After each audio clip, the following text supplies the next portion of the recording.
think that I'm, the greatest bitch in the world, let them. Joan's a diva. I mean, she knows that. I've had a gay lover, husband. I've had all the cat fights I can handle. Dynasty, it was so intense. Dynasty, the soap, the sex, the scandals. He was sick at the time. Rock Hudson, his behind-the-scenes battle with AIDS. We were on the set for one of his last TV interviews. Well, if you get lazy or tired of something, then you don't do your best work.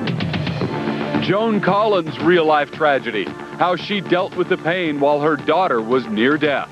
I was by her bedside 18 hours a day. And her conflicts with the cast.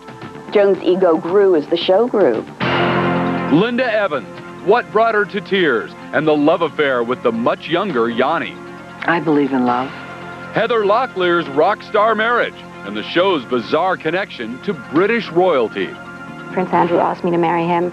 The catfights, the clothes, the diamonds, the dresses. If you're going to wear sable today, I think I'll wear mink. The cast changes, why the show was suddenly canceled, and how the stars fought back at the Dynasty reunion. They deserved an end that wasn't so crazy.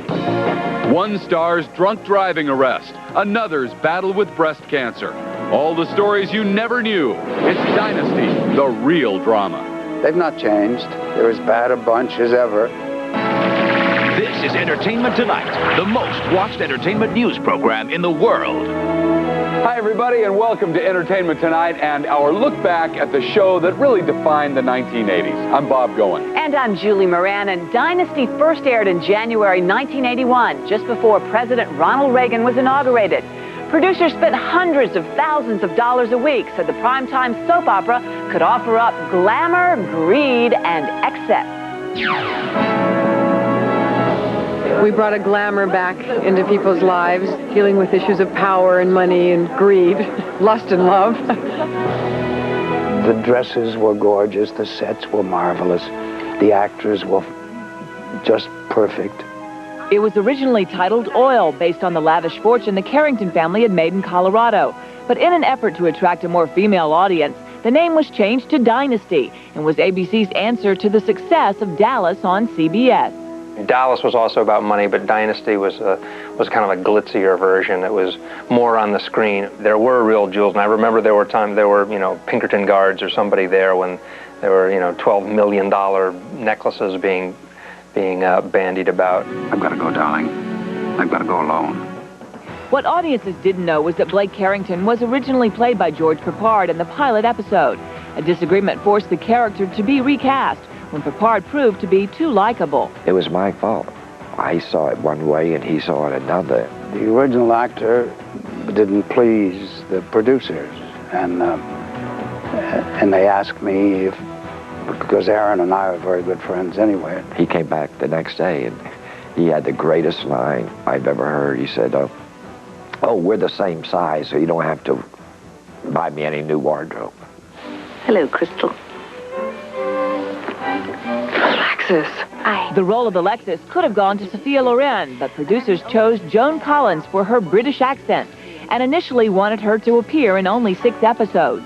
We had the original name of Joan was Madeline, and they said, oh, no, call her Alexis, because they had always named their characters with men's names. I came over from England to do, what I thought was rather a, just sort of a one-season show. I never realized it was going to go like this. Never in my wildest dreams. But it's been very, very good to me. Very good. And I think I've been quite good for it. I'd like to know what Adam thinks. Excuse me? But the real success of the show came from the opulence created by the 80s obsession with wealth. The prosperity was evidenced by Dynasty's 48-room mansion, where real jewels, flowers, and a custom Nolan Miller wardrobe were seen. In 1988, the estimated budget per episode was $1,200,000. I didn't go any place at all without either sable or mink or fox, or it was just, listen, it was fantasy. Dynasty epitomized the Reagan decade, without question. We were all good-looking and rich and emotionally screwed up. The country sort of tapped into that. People had Dynasty parties, we know that. It's insane. People still tell me that when they say, when I was in college, we had Dynasty parties. We had to come dressed up as a character. And whenever that character said something, We had to take the full drink and chug it. I'm warning you, stay out of this. No doubt the eccentricity spilled over to the script, which helped propel the show to #1 in the 1984 season. Heather Locklear described the storylines to E.T. in 1988. Well, I think I've done about every situation there is. I've had a gay lover, husband. I've had all the cat fights I can handle. I can't even say the other things. I think I've pretty much done everything a person can possibly do without breaking the law. And I think I've even broken the law. Son, your life has not been an easy one. Because I'm gay.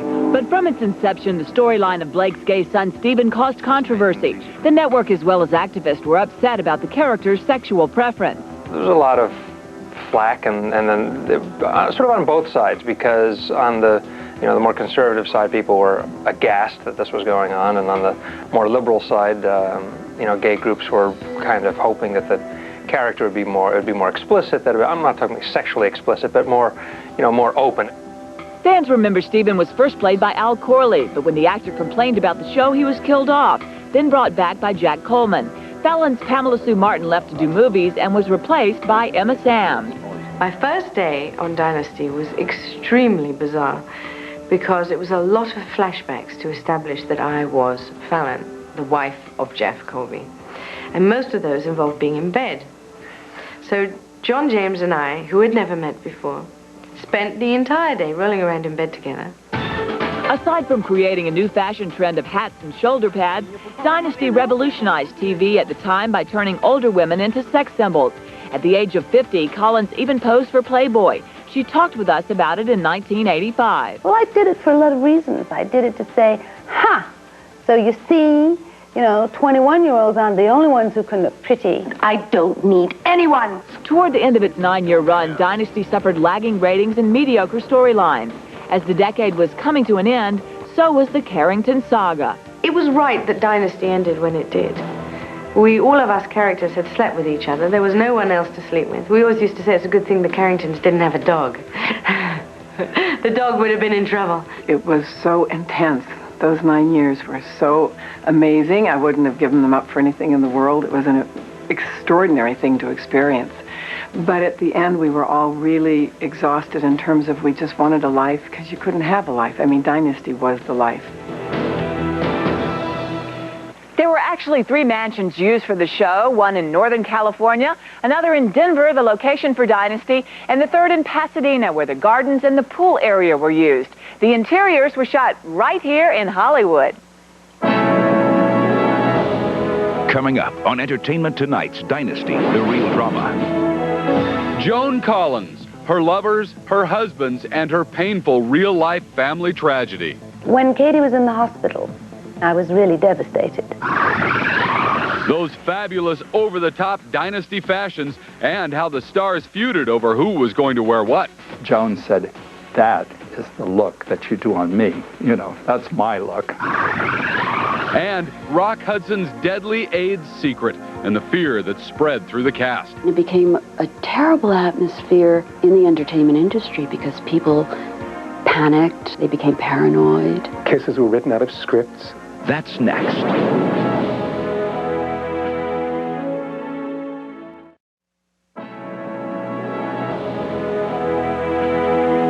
Welcome back to Entertainment Tonight's Dynasty, the real drama. In the 1950s, Joan Collins found herself competing with Elizabeth Taylor for roles calling for a young British ingenue. Well, Joan's career was up and down through the 60s and 70s, and she was once even considered the queen of the B movies. But then, the role of a lifetime came along, Dynasty's Alexis. Joan's a diva. I mean, she knows that, the world knows that, but she's great. She's great fun. Joan's ego grew as the show grew, and she capitalized on that. Damn you! I think Joan took the diva thing very seriously. As the show's evil queen, Joan Collins' Alexis put the nasty into Dynasty.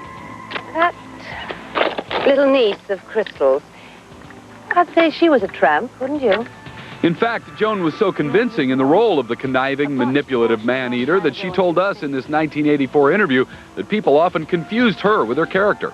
They all want to think that I'm, the greatest bitch in the world. Let them. I know I'm not, and the people who love me and care about me know I'm not. Governor, you can't even run your own family, let alone Colorado. Dynasty revived Joan's career, making her a household name. In '85, she told us it was a long road to the top. I came into this business in the 50s when everybody was there was a mole, there was the girl next door, and there was the wild one.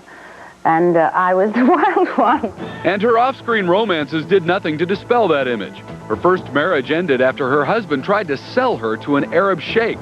She was engaged to Warren Beatty before settling down with singer Anthony Newley. Joan put her career on hold for the role of wife and mother of two, but Joan claims his infidelity led to their divorce. Husband 3 was producer Ron Cass, the father of daughter Katie. When the girl was just 8 years old, she was injured in a terrible car crash. In a deep coma, doctors told Joan she would not survive. Katie was in the hospital, and I was really devastated. And I was by her bedside 18 hours a day. Joan spent weeks willing her child to live. If somebody had said this situation, I would say, no, I will not be able to do that.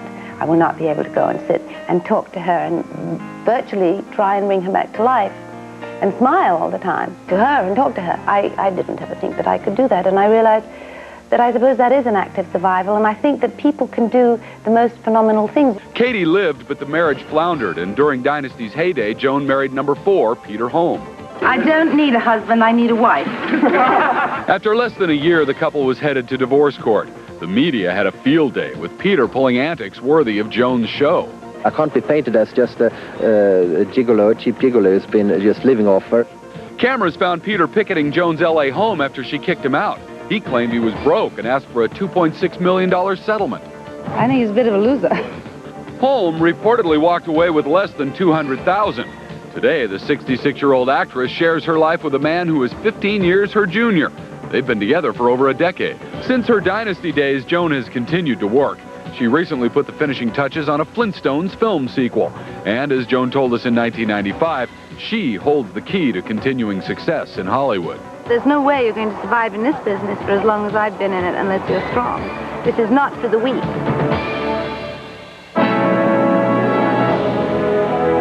Coming up on Dynasty, the real drama. Those down and dirty cat fights. And E.T. was there to catch all the fur flies.